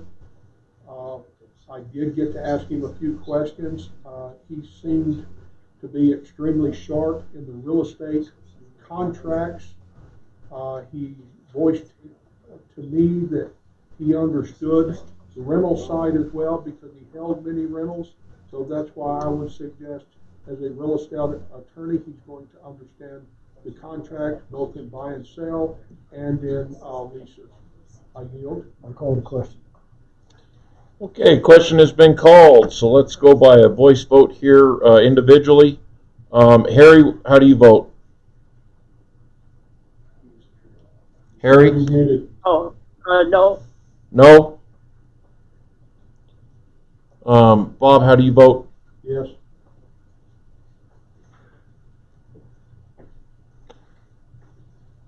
Chair votes yes. Neil? Yes. So motion passes 3-1. We will use Mr. Finger as our real estate attorney. Okay, moving on. Mr. Chairman, while Yes. we're still in this section and we're dealing with real estate, I would ask that the board direct all real estate contracts and leases to be reviewed by the appointed real estate attorney, John Finger. All current ones or? All, whatever we bring up, not necessarily current, but we You're talking about future? Yes, we have nothing current right now. Well, I think by appointing him as a real estate attorney, he will be doing that. I just want to make sure that it goes to him instead of Carolyn Stepple.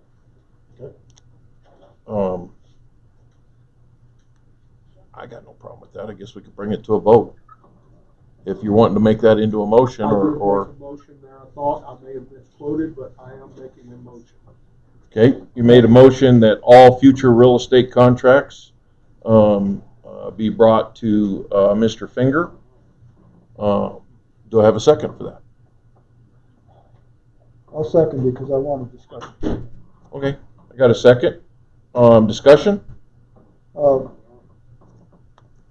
real estate contracts, that would include even the offers we get for purchase. I don't think that's necessary to have an attorney's fees in those kinds of contracts. I'm concerned about legal fees. We get a contract for offer to purchase. We don't need to send it in front of an attorney. Mr. Chairman, I move to amend my motion to exclude quitclaim deeds. So that would be all real estate that we're selling. That we're selling on quitclaim deeds. Okay. Right now, we're currently using only quitclaim deeds to transfer local lots. Where we would need the real estate attorney is anything to do with warranty deeds that have to be written and run through a title company. Okay, do you accept his amendment?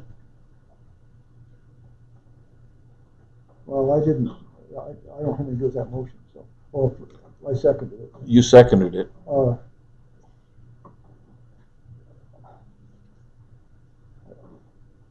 I accept his amendment. I'm going to vote no. Okay, but you accept his amendment. Yeah. Okay. Okay. Anything else? Anybody else? Discussion? Okay, so let's do voice vote here. Individual, Bob. Mr. Chairman, I call for a reading of the motion. We are making a motion that all real estate contracts, with the exception of quitclaim deeds, be ran through our real estate attorney, which is now John Finger. Correct? Correct. Okay, Bob? Yes. Chair votes yes. Neil? No. And Harry? No. So amendment fails. Moving on. These are golf course roundtable. Lease of golf course roundtable.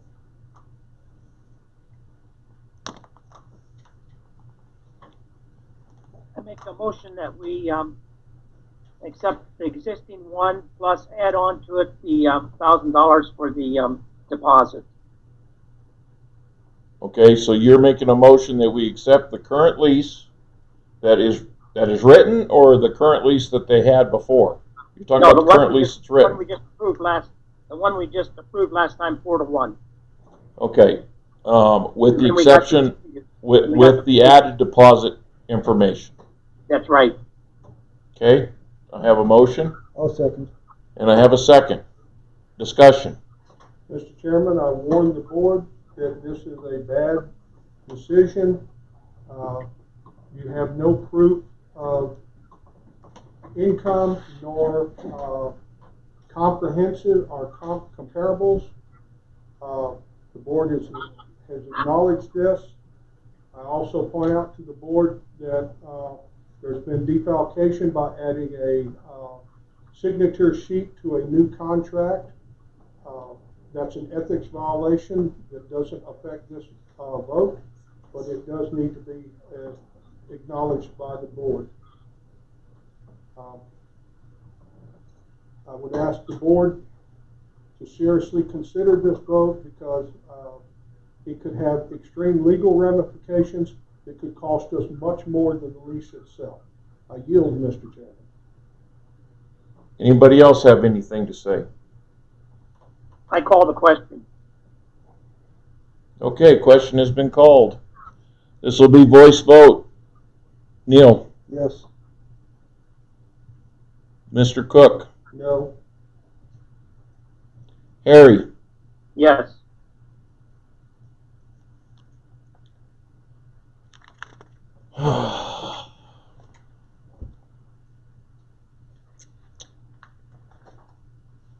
I'm going to vote yes. Motion passes. Moving on. Okay, CCACC, or new business, I didn't have anything. Anybody have new business? No, I don't have any new business, so we're going to have to adjourn the regular meeting of the Colorado City Metro District at this time and begin the CCAC meeting. Okay, you have two houses on Uray that were, Any of these no, by Mountain Home? no. No, okay. Their pin went out and checked them. I measured them. They've been surveyed by Mr. Beshaver. Everything was checked off in that they are setting in R1s.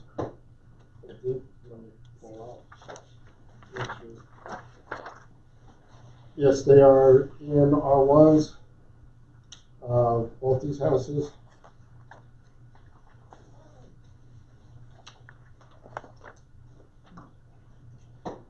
And that is county and Colorado City.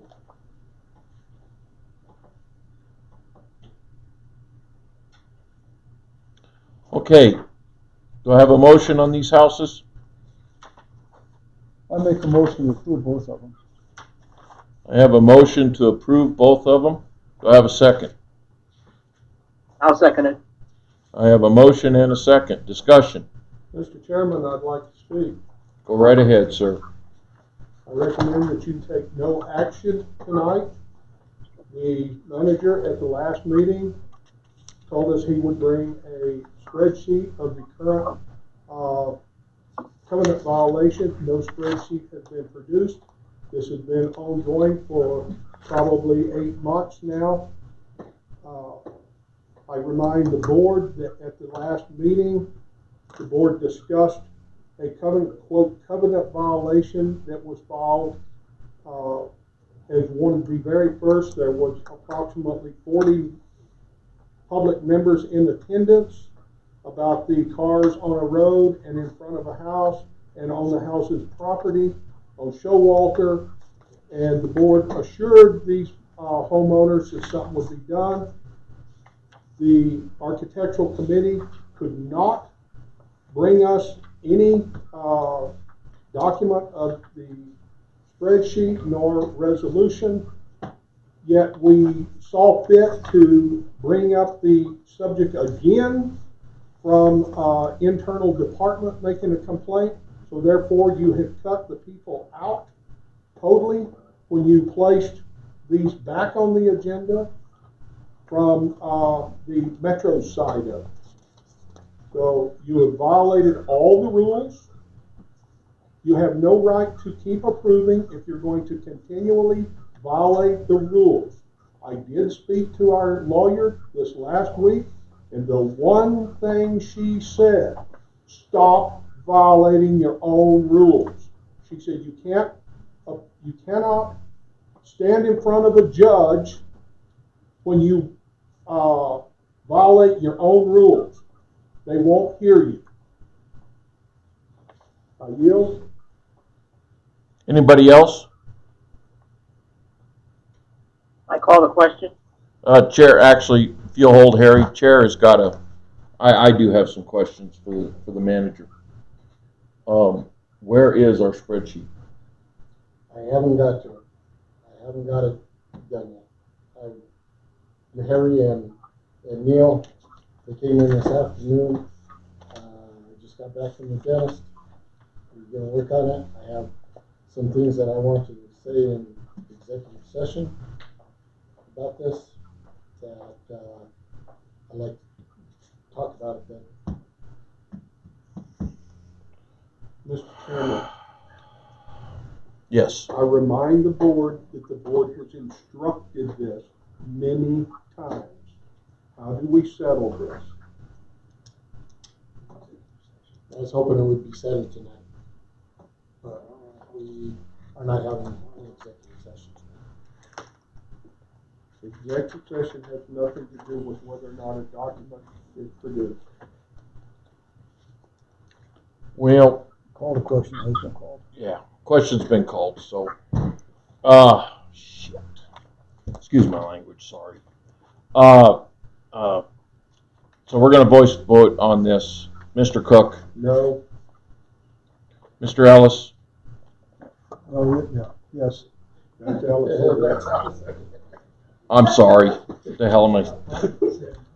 Got me so. Neil, I do apologize. Harry, Yes.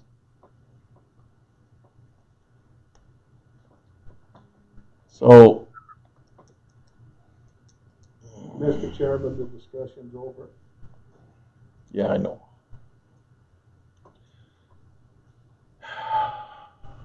I'm gonna vote no on this. Items are not approved at this time. Moving on.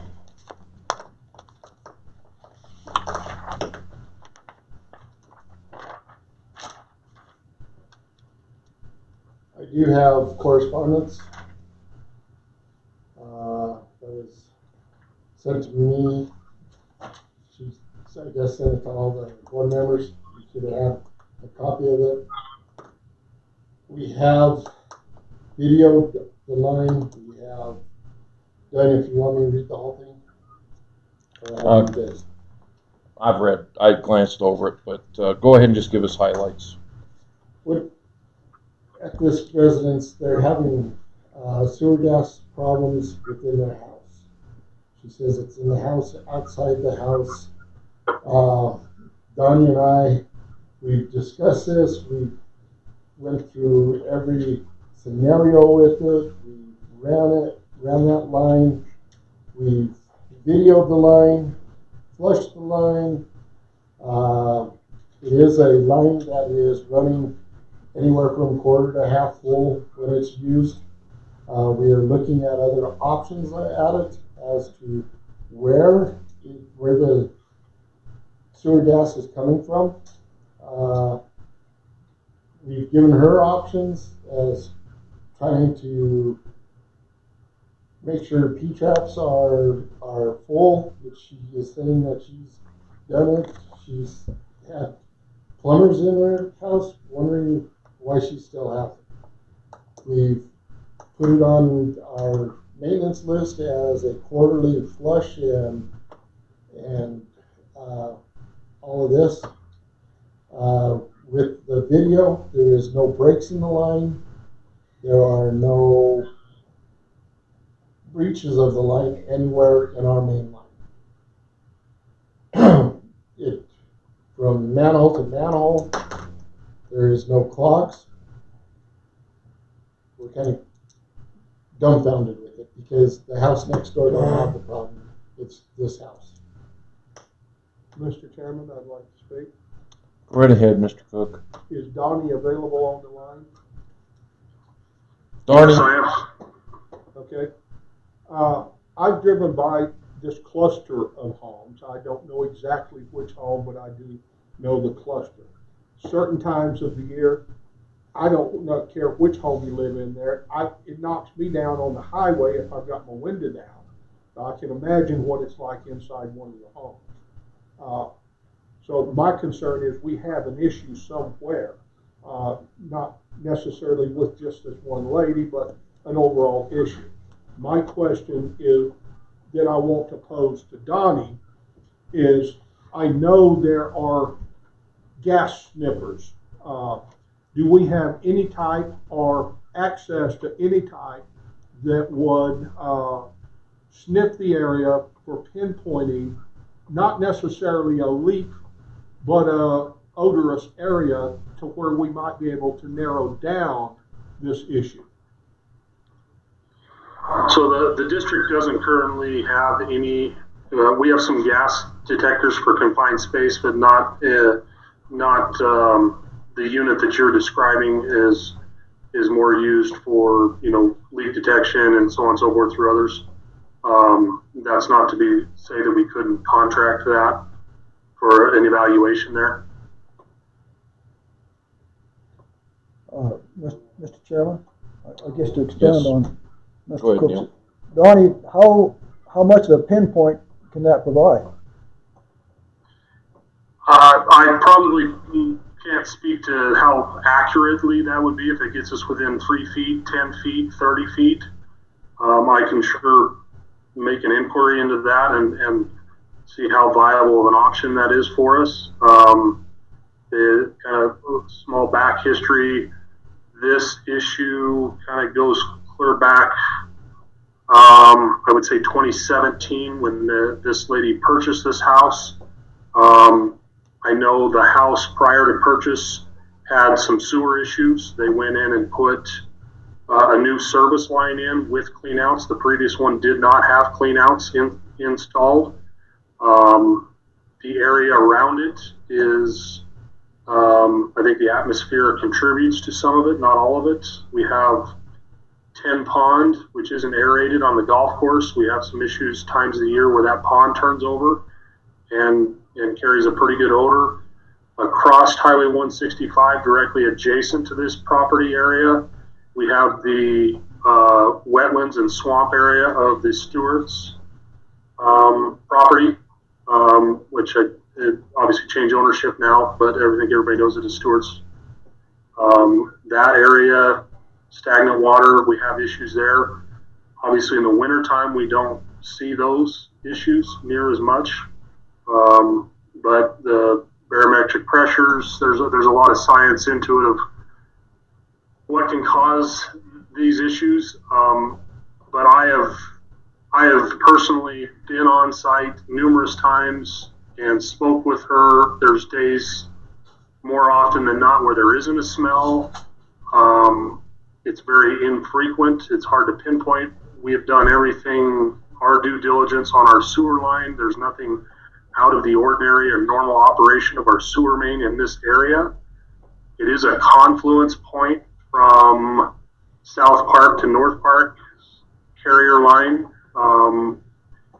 It's not just a cut and dry, let's go smell it and everything's great. There's a lot of contributing factors in the area, but I'm at the point where I'm more than willing to try some other options here. If we want to, I can get some pricing for a contractor to come in with a sniffing device, if you will.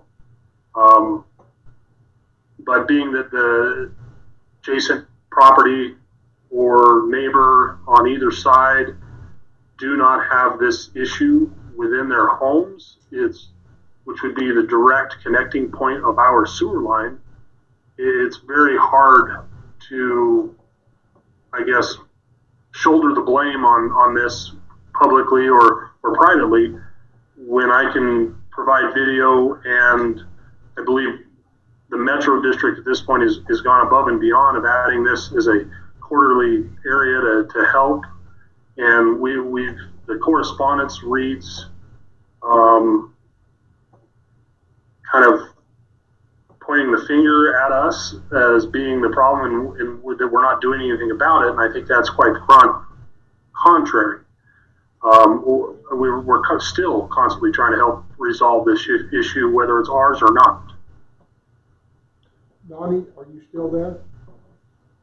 I didn't mean to jump in there. No, that's fine. I have no issues there. My question that you brought up an interesting point when you said that the service line, the sewer service line, has been replaced. Now, I don't want to point fingers either, but and I hate to lay any burden on them either, how do we know that all of their sewer lines were properly connected to the service line? Say, I've actually remember a home that I was in at one time that had a toilet that always had flushing issues, and they changed the line, they did everything, and come to find out 10 years later, it was never connected. It was just pumping into a gopher hole outside. that's, I don't know how you could pinpoint something like that. No, I agree with you, Bob, and I've had this conversation with the property owner of, without trying to point fingers, obviously, we always respond to sewer calls in the same manner of looking at it as, yes, this very well could be our issue, and we approach it in that manner and try and through the process of elimination, whether it's ours or ends up being their issue, we try and help them through that. And we've done that in this case. And I don't know what, the legal disclosures and everything when she bought the place on what was disclosed as far as the service line. But I will say, we were a part, CCMD were a part of the inspection process of the tap, which is what our responsibility is. In Pueblo County, their responsibility is the inspection of that service line from the house to the tap. So, and I do recall the inspection being done at that time. That doesn't mean that once the inspection was done through, backfill or something else, that some additional problem was created. I don't know for certain if this property owner has had her line videoed. We don't have the capability of videoing, one through equipment and two through liability. We don't stick a camera in the service lines to verify. Thank you, Donnie. Mr. Chairman, I'd like to make a suggestion to the board. Donnie has been up on this. Jim has talked to her. I know she's upset with Jim. I would suggest that we see if we could meet with this property owner and get a face-to-face discussion. I'm willing to be one of the people. I don't want to be the only one because I don't want things said this committee didn't do this or that. But myself and Donnie and possibly another board member willing to sit down and just discuss it to see if we need to move forward, drop it all together. But I think it would be more of a confidence building if we would actually sit and talk to the lady, because she seems quite upset with the process that's already happened. Okay, so let me get this straight. You would like to volunteer you and possibly... I can't volunteer anybody else. Well, I know. You'd like to volunteer yourself and possibly along with Donnie and another board member if they would so volunteer. And the manager. And the manager to go speak with this lady. Do I have another volunteer on the board to go speak? I volunteer. I'll go with Mr. You'll volunteer, Donnie? I heard, did you just volunteer, Greg? I heard you say that. So no, I didn't volunteer. And honestly, I've had 2 in-person meetings with this lady. She's very nice. I understand her frustration. I would love to sit down with her again with the backing of the board or volunteers or whoever. And I would encourage her through this process to, let's bring a plumber in too. Let's all just sit down and put our heads together. Let's talk about it first and make suggestions. So I've got a volunteer, Mr. Cook. I think one board member is enough. I cherish the work that Donnie does and Jim does, and I think they've gone overboard. And I think maybe the key might be the plumber. Bring an outside plumber in that deals with it, because we can't scope her sewer line. But I don't have to be involved in that. I mean, I trust you guys meeting with the woman and talking. Yeah, well, Neil and Bob have volunteered for that. I think it would be good customer relations. Yeah, I think it would be too. I think that it would be just show concern. Anybody on the board have a problem with that? Nope. I don't I either. request that the manager contact this lady with the board's decision. I will contact her person tomorrow. Okay. Okay, moving on from correspondence. We are not going to hold the executive session is going to be tabled. We probably need to vote on that, don't we, to table it? Yes. Mr. Chairman, I move to table the executive session. I have a move to table the executive session. Do I have a second? Second. And I have a second to table the executive session. And so let's go by voice vote. Neil? Yes. Bob? Yes. Harry? Yes. Chair votes yes. I guess that's it. Do I have a motion to adjourn this? I'll make a motion to adjourn. Have a second? I'll second it. We're adjourned. When, Neil, Bob, when would be a good day? You talk to her and see what's good for her. I will try to adjust.